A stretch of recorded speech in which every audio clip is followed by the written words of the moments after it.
interested in the overall case before this is done. But we certainly would support the staff report, only we would emphasize to you the responsibility for keeping as much local control as you can. Thank you. Thank you, Al. Anybody else wish to speak?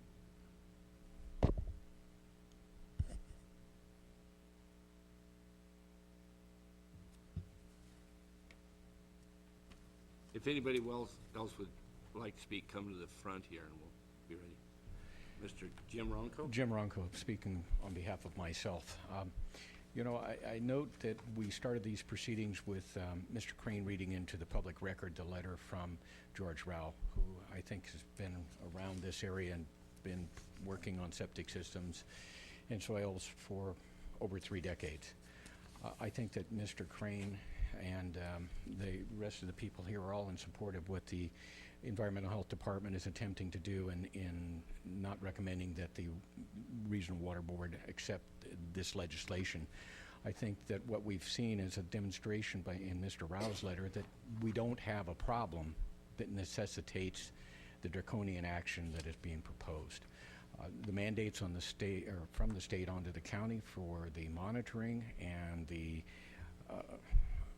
unsubstantiated need to impose regulations, when we can see that in our area the district board has not seen fit to make these requirement, would lead me to request you vehemently oppose this legislation on behalf of what it's going to cost to the county as well as the impact it's going to have on the citizens.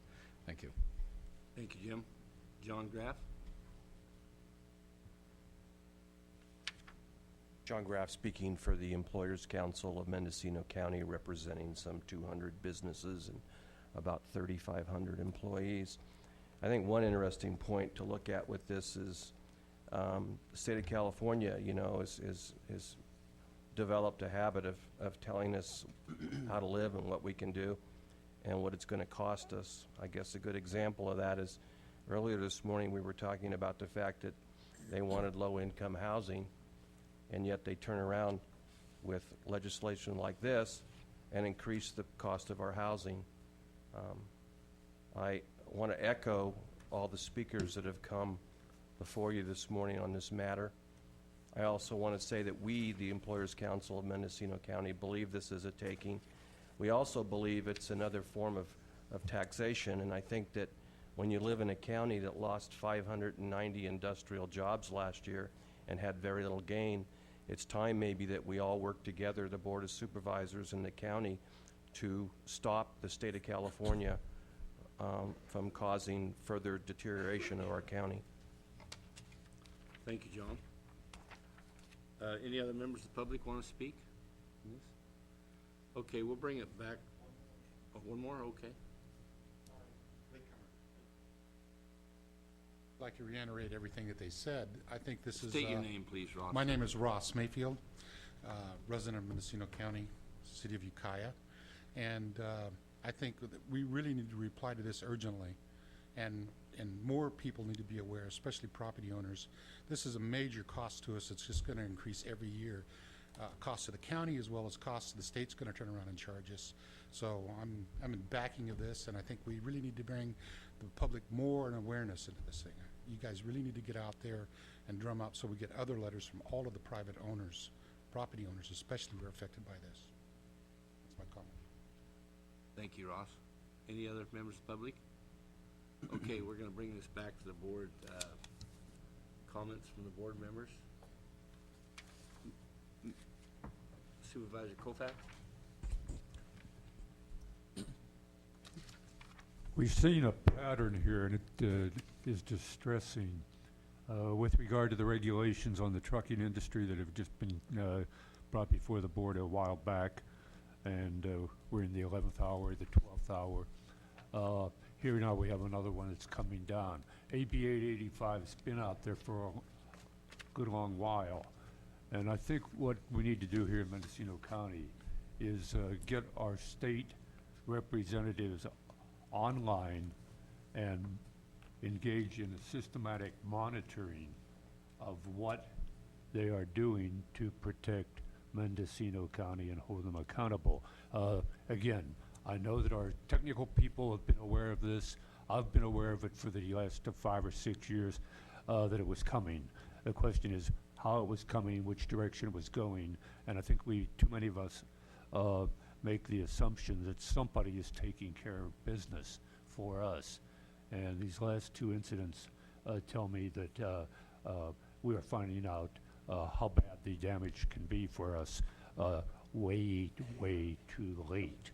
And so in this particular case, I would urge the very strongest of letters being sent to and connections being made to our state representatives, letting them know that this kind of government by administrations is not something, administrative decree is not something that goes down well, and we are not being protected sufficiently by those who are there in the Athens of California, Sacramento.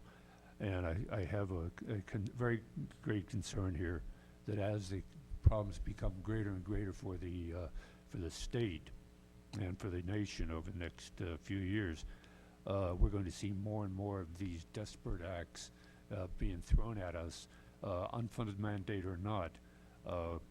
We're addressing them too late and too episodically, and I would really encourage this board here to systematically put in place something where we get reports on these kinds of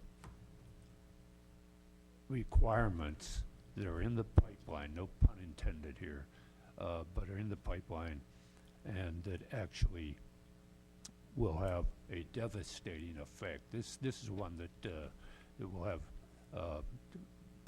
profound effects and simply has to be stopped. And I think this board needs to make that very clear. Supervisor McCowan?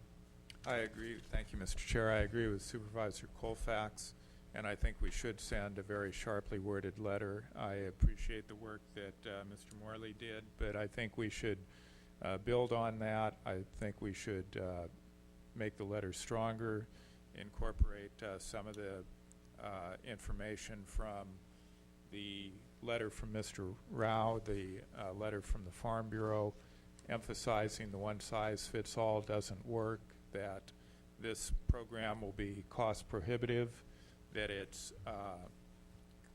likely to be very ineffective for our area, that it would be much wiser for the state to identify those specific areas that have problems and try to correct the problems in those areas instead of imposing this heavy-handed program on everyone statewide. That's would be a motion. Second. Okay, I have a motion and a second. I think we need a little more discussion here. I'd like. Oh, and local hearings as well, Okay, yeah. insisting that there be local hearings. I really think, you know, as far as a recommended motion on this action, I certainly support, but I really think we need to take it one step further. I think we ought to look into the issue of the takings and the unfunded mandates, and I'd like to see it take to the point where we threaten litigation with the state of California on this. And I think we need to at least put them on notice that we're seriously considering that if they consider this, because it clearly is a takings issue in my opinion. I mean, when you make a regulation that's especially small parcels of land in Mendocino County, it's going to be a real takings issue. And then the issue of, you know, what about the state where they were not supposed to move forward with unfunded mandates? So, you know, that's a legal issue rather than just the issue of, and I think I'd like to see how the board feels on that, because frankly, you know, I think hopefully we learned something through the air quality rules. The air quality rules was like